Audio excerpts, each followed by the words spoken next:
Thank you. Appreciate it. Happy to be here. Now, fresh off the Grand Prix top four, had to pick you as the pregame guest. We've got 12 players lined up for this league. You're the one who made the top four at the Grand Prix last weekend, though. Tell me, give me your take on Standard right now, right? You went red at the Pro Tour and then switched to Obzon for the Grand Prix, right? Yeah, we read at the Pro Tour. At Pro Tours, Ben Stark has a saying that red is pretty much always the right choice at the Pro Tour. Just no one's willing to make it. And as we expected, the red deck that we had was exceptionally well tuned, and people were slightly underprepared for it. I figured, by the time people had a chance to adjust at the Grand Prix, it was time to zig a little bit. So I decided to be the hunter instead of the hunted. No, it actually makes a lot of sense. It does seem like people are just not willing to play red decks at the Pro Tour. Not really a flaw anyone's been accusing you of over the years, though. At least you've never been afraid to play the beatdown deck. Yeah, well, again, to quote my Team Ultra Pro teammate Ben Stark, red decks, when they draw the right mix of lands and spells, are often difficult to beat in a lot of standard formats. But deeply enfranchised or professional or experienced, whatever you want to call them, the top players are often hesitant to play decks that require them to draw the right mix of lands and spells and don't give them a ton of control over their draw step. So it seems like high variance choices. But look, if it gives you the best win expectation, that's all I'm ever looking for. Makes sense. Now, I want to make sure everybody knows what we're up to here with Standard Super League. We've got 12 players. We've got everybody divided up into 4 groups of 4. There's a group of 4 brewers, a group of 4 streamers, and then the group of death. So it's a soccer term for those of you guys who haven't heard it. When you get all the best players, all the best teams in the case of soccer, all together in a group, they call it the group of death. Paul's one of the death dealers here, I suppose. In fact, Paul's actually broken our caption system. I have to ask you, do you want the little HOF in front of your name showing that you're a Hall of Famer? Or do you want the top 25 ranking? You're high, you're in the top 10 somewhere right now, right? Yeah, I don't know. It varies pretty from week to week. You have to ask my grandfather; he keeps better track of that than I do. No, I like the HOF. I like that. That'll stick forever unless I get caught cheating. So I'll stick with that. Doesn't seem like that's going to be a problem for you. So, all right. Yeah, first guy we've had to ask, you like the Hall of Fame rather than the current 5 or 8 or whatever it is. Sure. Now, tell me about Worlds, because you've actually got another huge tournament coming up in just a couple of weeks. What's your preparation process like for PAX? Yeah, it's big. I just actually connected with Sam Black today, and we were trying to kind of coordinate what our process is, how much we're going to leverage Team Ultra Pro, how we're going to approach each of the different formats, and we kind of tried to sketch out our next, I guess, less than 3 weeks now. We have 2.5 weeks even to get prepared. It's 4 formats. We each now have 1 Worlds under our belt, so we have a little bit better idea what to expect, and hopefully, we'll be as prepared as we can be. But no one can be fully prepared to play 4 formats. I mean, it's just impossible to cover everything. Makes sense. How is it? Just the 2 of you from Ultra Pro? Yeah, just the 2 of us from Team Ultra Pro. But even as recently as an hour ago, Patrick Chapin was helping out and posted a standard deck list to our group forum. So we'll have the full force of the full team roster behind us to help us get prepared. Yeah, it looks like I see in the chat we are having some audio sync issues. I apologize for those. I know that my producer is working diligently behind the scenes right now. If you don't want to watch Paul and I, probably didn't want to look at my face anyway. That hopefully will bring the audio. This may be better off as a radio broadcast for the next little bit. We are going to be watching all 6 matches today. So there's 6 matches every week for Standard Super League. We've got 12 players. Everybody's going to play once. You're going to get to watch all 6 of those matches. It's not bracketed, and there's no off-camera matches for this version of Standard Super League. The first match that we're going to be watching is the one between Tom Ross and Josh Utter-Leyton. And then Marshall and Gabby are slated to be up second. Yeah, I see people talking about Skype. If somebody knows something we can use other than Skype, like I'm listening. I'm definitely. We fought Skype a couple times. You were saying there's some big update that just happened today, Paul, that you knew about. Yeah, my fiance and I were trying to troubleshoot this, and she saw that Skype had just done an update, and other people were reporting difficulties. I certainly had trouble, couldn't get the app to work, couldn't get it to work in Internet Explorer, couldn't get it to work on my original computer, and finally the combination of this laptop with Chrome, and I was able to make it work through the web. But it's certainly a jerry-rigged solution. Yeah, certainly glad we got you here. Right. Excuse me while I scribble notes about things to look into later.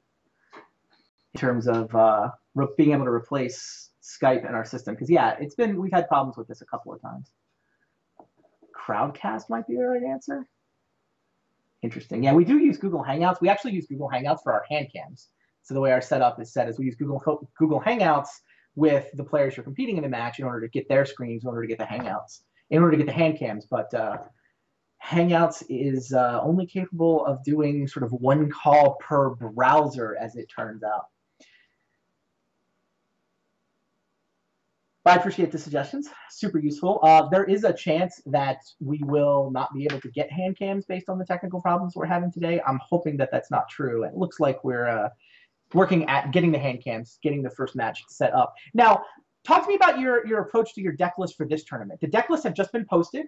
Here, I'll actually, the link just went into the chat, in fact. Deck lists are public. The players are going to know what they're playing against this time around. And I'd love to hear your thought process, especially like coming off a Pro Tour and a Grand Prix. You've got Worlds coming up. What were you thinking in terms of what to play for SSL? Yeah, well, I mean, there's a couple different things that go into it, and I've never participated in something exactly like this before. It's certainly unique knowing who you're going to play against in the tournament and having the metagame component to it. So, I wanted to play something aggressive and proactive. I didn't want to disappoint people, but by the same token, I felt like people would be specifically prepared for me to play a red deck, since that's what I played in the Pro Tour. So I didn't want to play red. I didn't want to play Abzan because I just played at the Grand Prix last weekend, and so I kind of did a little searching for where I could use Abbot of Carol Keep and Monastery Swiftspear, but not completely fold to Ration Clerics and Drown in Sorrow. So I kind of put together a hybrid of a heroic with a red-white prowess deck that I think it's a little bit of a homebrew, but should have pretty good matchups against a lot of the more slower mid-rangey decks that I expected the other people in the group of death to come with. Nice. So you're expecting slow mid-range. How have you looked at the deck list yet? How close did you come in terms of that prediction? Well, I nailed it with what Owen played, certainly, with the Abzan Constellation deck, and certainly, if you look at our matchup, it's game one in terms of ways to interact with my battle cruisers. He has 4 banishing lights, no instant speed removal. Basically, any teamer battle rage should be able to defeat him. I did a little looking at the other people's deck lists, but I'm my 30th birthday yesterday, or 2 days ago rather. I like to focus on one thing at a time. So I did notice, of course, that Sam was playing with Abzan aggro, which is going to be a much more difficult matchup. But specifically, worried about Owen tonight. Fair enough. Owen is the matchup. Yeah, we've got your red-white heroic deck. We've been looking at that. Abbot of Carol Keep seems like a pretty good fit for that deck. I mean, it makes sense in theory. That sounds like maybe it doesn't have a ton of testing behind it, or? Yeah, I mean, well, testing over the last couple days. Obviously, most of my testing in Standard over the last couple weeks has been for the Pro Tour and for the Grand Prix. So, I've had this kind of project in the back of my head. But a lot of the numbers, some of the one-ofs necessarily are more speculative. And certainly I haven't had enough time to test, 1 feat of resistance to know for sure that that's the right number and that it wouldn't be better off as a 3rd Seeker or a second Trailblazer. So that sort of tuning is the sort of thing that takes weeks and weeks and weeks. And when you're preparing for Pro Tour and Grand Prix level events, that I kind of had to fly by the seat of my pants a little bit. Makes sense to me. Big picture, 12 competitors. I see people in chat still wondering about maybe we can throw up the schedule for tonight. And maybe we can't show the schedule up right now. We'll get the schedule up. You are playing Owen, as you've been talking about. That's the guy you're worried about. So odds on Constellation, is that something you have a lot of experience playing against? Well, it just beat me in the semifinals of the Grand Prix. And honestly, I'd be lying if I said I expected someone to play specifically the exact same deck list, Abzan Constellation. But certainly, I'm thrilled that I didn't choose to play the same Abzan deck as I did at the Grand Prix, because definitely a difficult matchup. So Abzan Constellation's kind of been around the periphery of Standard basically since the Constellation mechanic was first invented. It's obviously seeing a little bit of a resurgence now, and it's definitely an interesting deck and capable of burying you pretty quickly with repetitive advantages. So I'm definitely going to have to win very quickly to have any chance at all. Yeah, we've got the schedule up here. You're playing Owen. The other matchup in your group of death is Sam versus Brad. I know the match a lot of people are interested in. Match 5, Andrew Kunio has brought Pyromancer's goggles to the table. Kind of mostly Mardu, lots of cool stuff. I know I'm not the only one, but I am eager to see how that works. And Gerard's deck going up against Andrew, pretty cool too. He's actually got 4 copies of Erebos' Titan inside of basically a Sultai control shell. You have much experience with Erebos' Titan? Yeah, actually, that was the first deck that we tested kind of going into the Pro Tour, and I couldn't. And it was more of a straight Black Devotion shell, I guess. The card itself just seems so efficient and baseline powerful that it seemed like it needed a home, and we just couldn't find the right home for it going into the Pro Tour. Too many Abzan charms kind of floating around, but I'm excited to see how that goes. Certainly. Yeah, and this Kunio deck, it's been up on screen. This is exciting. That's a Kunio deck for sure. Yeah, that's it. Yeah, I don't know how he does it. Even the mana based, it's like I can't even. It makes my eyes hurt. So, of course, 2 Commune with Lava is the right amount. If I had known that there was 2 Commune with Lava, but that's exciting. That'll be a fun deck, I'm sure. If he wins, the internet's going to go crazy. Yeah, we'll get to see this 3 times. Players using the same deck for all 3 weeks of the group stage. So we get a legit test to see how Kunio does.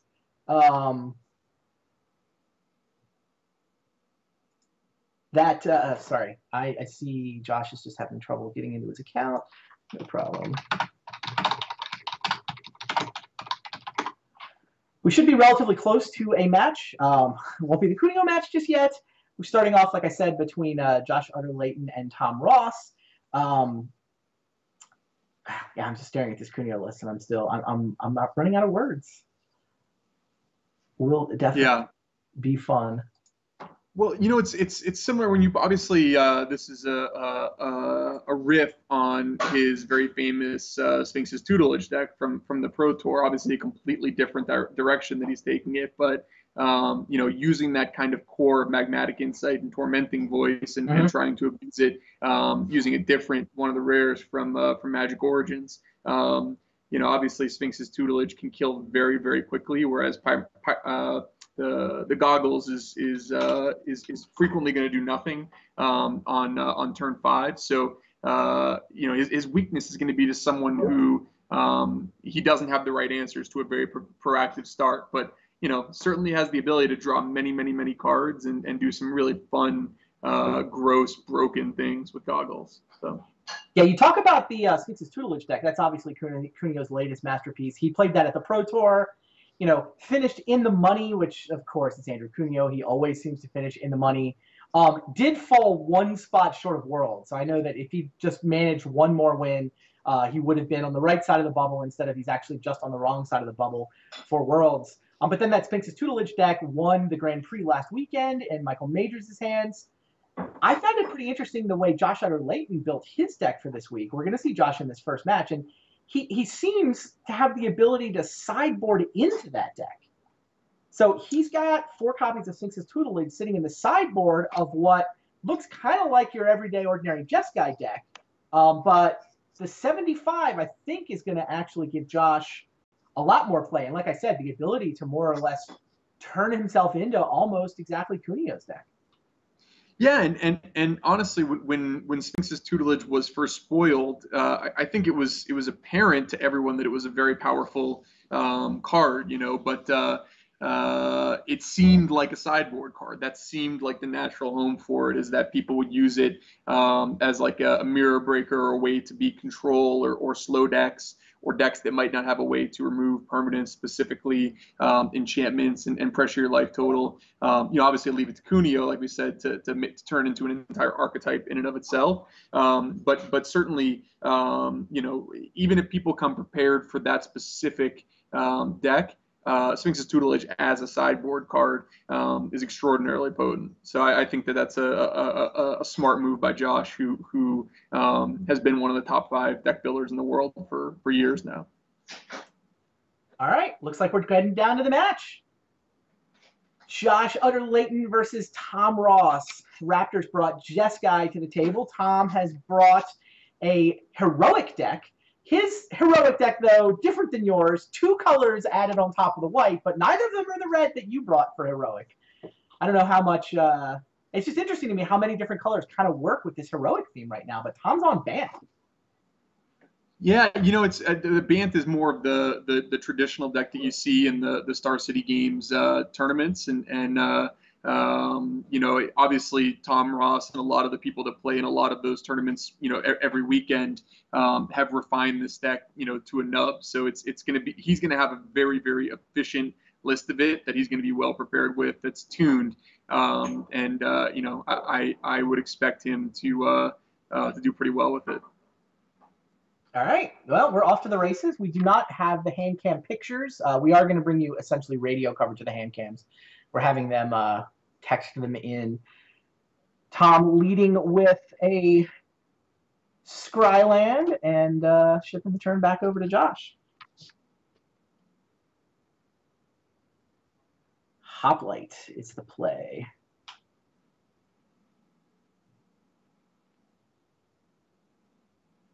Now, how does heroic match up against Jeskai, do you think? It really depends on the Jeskai build.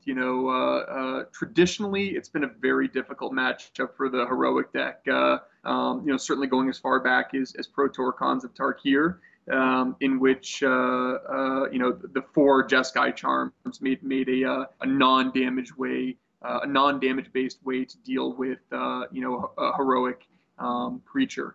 Modern Jeskai, it's probably much closer of a matchup. I probably would still, slightly favor the Jeskai deck overall, although, obviously going first is a major edge for Bant. Yeah, it seems nice that Josh has his deck set up where, depending on who the opponent is, he can be the more sort of control-ish Sphinx's Tutelage deck. He can be the more aggressive deck. He has his main deck set up in a configuration that strikes me as one that can actually just interact with heroic, potentially kill the creatures out from under all the tricks. Yeah, and obviously you can see here, this is a classic heroic situation in which, Tom was forced to keep a 1-land hand because it had his best card, Favorite Hoplite. Theoretically has some heroic enablers in it as well. Had the Scry from the Temple, and now he's missing land drops, and certainly already kind of falling behind Josh. If Josh is able to find his 3rd color of mana, and which he has, and continue to develop his game plan, Tom could fall very far behind here, and he has. Yep. Mantis Rider's flying over. Hoplite just staring up at the skies. Interesting situation here in that Tom declined to attack with Favorite Hoplite. perhaps indicating that maybe he did not have that one casting cost heroic enabler. But Josh actually smelled it out and did not attack with his Secret of the Way, which is obviously just a credit to him understanding both Tom's deck and not falling for that inducement. That's a good point.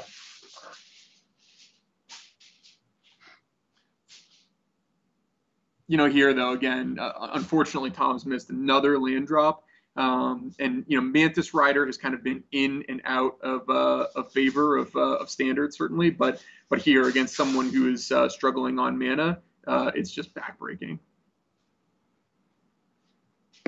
His Jeskai deck's been in an interesting spot. I mean, it was so good at the first Pro Tour last season, right? Pro Tour Cons of Tarkir, it felt like Jeskai was everywhere, but then it mostly was on the ebb side of Standard, never really winning much once people came up with good Abzan lists. Yeah, right. I mean, I played against Jeskai in the quarterfinals in San Diego, and certainly, the problem is that when you can Rhino when the coast is clear, and then play your Planeswalkers and removal when they might have things like Ojutai's Command or Disdainful Stroke, it's very difficult. They're constantly finding themselves against Abzan with the wrong sorts of answers. So, this is potentially backbreaking Jeskai's charm. But Tom again has the gods willing. He's at least able to keep playing. Not going to be stuck drawing favorite Hoplite next turn, but he's still in so much trouble. Right, and we understand why Josh went for that Jeskai charm. He already has used Tom has a God's Willing this game, so he thought, let me just see if I can just put this away right now.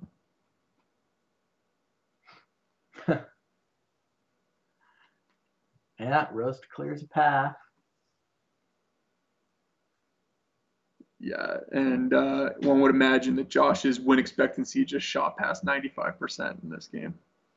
What do you think of Origin's impact on the Jeskai deck? Is this a deck that got a lot better with the latest set?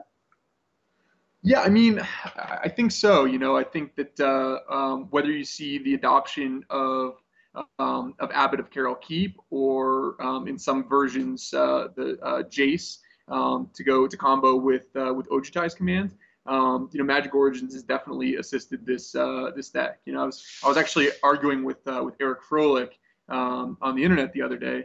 And I argued that I thought that either Nissa or Abbott was the best card in Magic Origins, and he disagreed. He said it was Jace, but only in Jeskai because of how good it was with Ojutai's Command. Obviously, Josh here is trying out something that's more of an aggressive Abbott-based build that abuses the prowess mechanic, but there are multiple different versions of Jeskai are viable now because of Magic Origins. Yeah, this is Abbott, not Jace. I mean, Josh and Eric are teammates, so I mean, if that was Eric's take, I'm mildly surprised to see Josh on the Abbott version.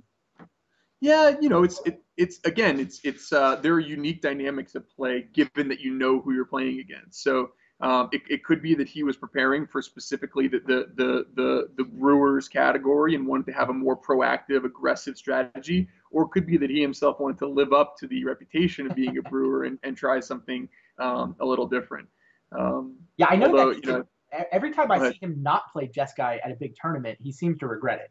I mean, this is a guy who I think really enjoys the Jeskai colors, the Jeskai cards. I mean, this is a deck that he wants to be able to play, and I don't know if it's Super League sort of gives him that place where he can finally just say, damn it, I'm just going to run Jeskai. Yeah, it could be, certainly, prowess creatures, card drawing, instant speed, the tons and tons of decision points, proactive, good curve. It's got all the package. With of course a glaring weakness to the specific card Siege Rhino, and maybe, like I said, Josh was hoping that given that he was in the Brewers category, people weren't going to show up with a boring old Siege Rhino deck. And there are no Siege Rhinos in the Brewers group, right? Again, Josh is he's brilliant. I like the sideboard tutelage plan too. I mean, it feels like he's trying to brew on two axes, right? He's got the Abbot of Carol Keep in Jeskai, which we haven't seen a lot of. He's also got the ability to transform into a 4 tutelage deck. I don't know. I like it. I saw somebody in the chat just comment, deck looks cool, please be good. Sounds like a fair comment. Yeah, and this matchup gets very interesting after sideboarding. As we're really going to see, assuming both players have playable draws this game, how Josh is able to manipulate his Jeskai deck, because the key is to use your burn spells to force them to protect the heroic creatures, and then be able to untap and have one of the kind of the big bazookas like Roast or Jeskai Charm to finish off that heroic creature and then keep it off the board. And really, functionally, what Josh's finishing mechanism is rather immaterial. It's really just about keeping Tom from building a battle cruiser. All right, the players are resolving game 2 mulligans. Josh Utter-Leyton is up a game in our first match of the night, in our first match of the season, actually, for Standard Super League Season 2. Josh did run a Jeskai list in San Diego last weekend, but it wasn't particularly close to this list. He made day 2, but he wound up X5.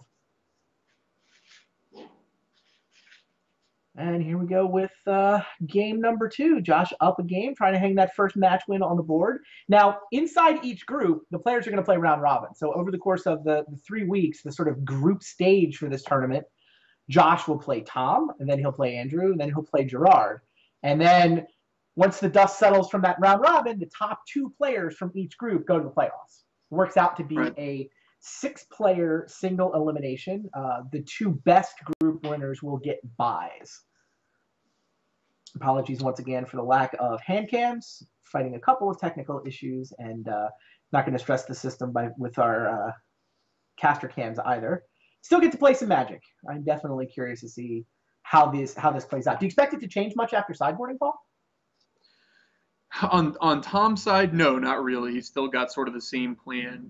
Josh, being on the draw, knowing what he's playing against, is going to be in kind of full control mode. So it's, again, the only important thing for him is to keep Tom's creatures under control. And this is a fantastic start for Josh. If he can ever use on the draw 1-for-1 cheap removal to deal with Tom's heroic creatures, that's exactly how he gets to the treasure cruise, dig through time portion of the game where he's just going to be dominant. Is Tom missing land drops again? He is. Jeez. And this is the weakness of the heroic strategy, is that because it's a combo deck, really functional. You need all the different pieces together to work well, which means that you're often keeping one lane hands that have everything else together. You're often keeping hands that have only one of a certain piece, and if that gets taken out of your hand by Thoughtseize or countered or killed, you're playing a deck that's really kind of impotent and just sort of cycling Defiant Strikes. So if Josh has a removal spell for this hero, he's going to pull pretty far ahead here. Wow. Now, do you think that I noticed the heroic deck seems to do a lot better on the Open Series than it does at the sort of Pro Tour Grand Prix level? Do you think that that's coincidence or a function of the players who tend to play those events, or is it actually the kind of deck that's good at beating a sort of open field that you find at a random weekend event, maybe a little harder to succeed at the premier play level? Yeah, I think it's definitely the type of deck that does stronger against slightly weaker fields. Cards, lots and lots of 1-mana instant spells and triggered abilities is a really difficult deck to play against. And it usually only takes one time where you walk into a God's Willing that the deck just blows you out. Sure. And so, trying to figure out how to kind of force the ban heroic deck to leave mana open and waste that mana, spend spells on their end step, apply pressure to them while disrupting their game plan all at the same time, is something that requires an experienced player to do. And certainly, against some of the players in the Open Series, they're not going to have the experience built up to be able to understand how to do that. That actually makes a ton of sense to me. And it does seem like the kind of deck where if you know how to play around their tricks, they lose a lot of their power. Yeah, totally. And it's interesting. I mean, I once called White Blue Heroic the worst deck in Standard by far. Again, doesn't mean that the heroic mechanic in and of itself is fundamentally bad. It's just that the all-in heroic builds that really require, like I said before, building that battle cruiser have often felt too fragile to me. Now, you call Blue White Heroic the worst deck in the history of Standard or whatever it was, and yet you're playing Heroic this week. So see that my deck actually, it's labeled as red white heroic, but I'm playing with 10 main deck prowess creatures and then more in the sideboard, and really only the 5 heroic creatures. So I mean, favorite hoplite is still really the best card in my deck, but I'm not playing any of the weaker heroic creatures, like for example the 2-drop heroic creatures that are really really weak against all of the 1 mana and 2 mana shocks in the format. Got it. So in your mind, it's not a heroic deck. It's just a red-white sort of aggressive prowess deck, an Abbott deck even, that happens to have 5 heroic creatures. Yeah, exactly. I mean, honestly, if I could play 10 Monastery Swift Spears, I would play 10 Monastery Swift Spears. But the early Wizards of the Coast R&D members limited us to the 4 of rule. So. Man, it's just been interesting watching. Josh is just kind of dismantling Tom's draw. Whenever Tom taps out, something dies. That seems to be the way this game has gone so far. Right. Yeah, he doesn't. He's totally he totally is at peace with just kind of chipping away with just the Mantis Rider. As I mentioned before, his finishing mechanism is immaterial, and if the game ever goes long, Josh is going to fire off a treasure cruise and put the thing way far out of reach. So, being at 15, not facing a serious threat right now, Josh is in the driver's seat. Now, yeah, Mantis Rider's okay with fighting a Trailblazer when there's Valorous Stance in hand, I guess.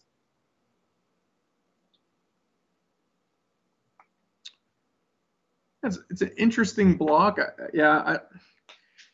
I don't know actually about this block, but yeah, he's obviously trying to induce something. But these are the sort of situations that you can get into where you block a creature against heroic and it seems fine, and then they actually end up having 3 things or 2 things, and then you lose your creature and are facing a gigantic monster. But obviously in this situation, it seems like a fairly safe block against what Tom could possibly have.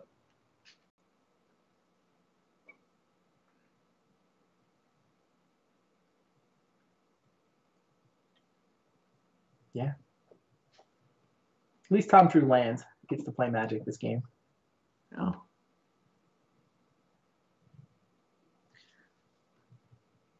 And this is very much the way that my matchup could go against Owen, too. I'm playing a 20-land deck, and I'm going to have to keep 1-landers that have a favorite hoplite or a Swift Spear in them. And if I don't play 2 lands, he's going to have Doomwake Giants out before I can breathe. So. Mantis Rider's flying over. Hangerback Walker doesn't seem like it's going to be capable of racing a pair of Mantis Riders, that's for sure. What he needs here is a way he needs a Dromoka's command, essentially. He needs to pump the Hangerback Walker, put a +1/+1 counter on to have it fight one of the Mantis Riders, and then be able to triple block.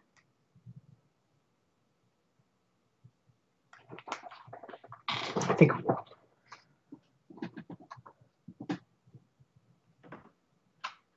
Or land in a windstorm. Yeah,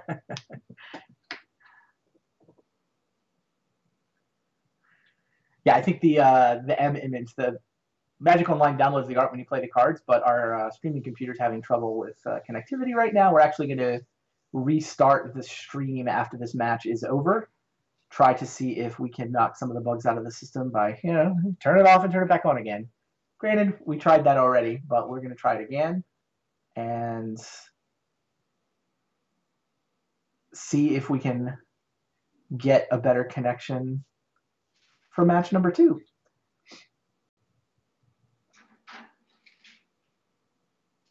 I've enjoyed doing commentary with you. Have you done much commentary before, Paul?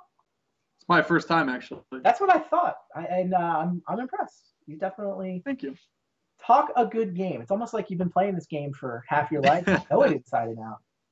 Yeah.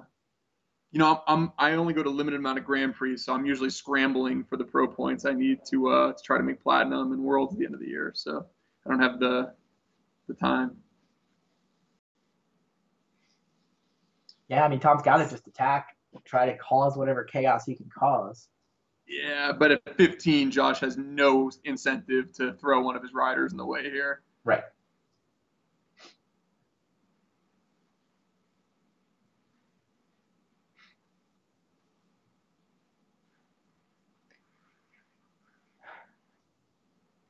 Tremoka's command can't actually kill a Mantis Rider, but it can turn Hangerback into a couple of flying chump blockers.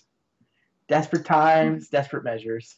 I'm actually a little surprised that Tom didn't elect to activate his Hangerback Walker and then use Dramoka's command to trade it off for one of the Mantis Riders and then create 3 Thopters. You know, obviously, we see that Josh has.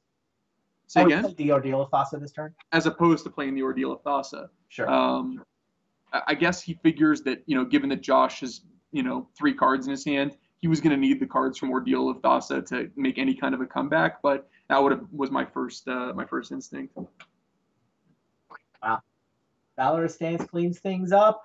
Mantis Rider cleans things up. Tom Ross's creatures all die. None of Josh's do. And Josh Utter-Leyton wins our first match. So we will be right back. We're going to take the stream down. We're going to come back momentarily when it will be Marshall Sutcliffe against Gabby Sparts. Stay tuned, guys. We'll be right back.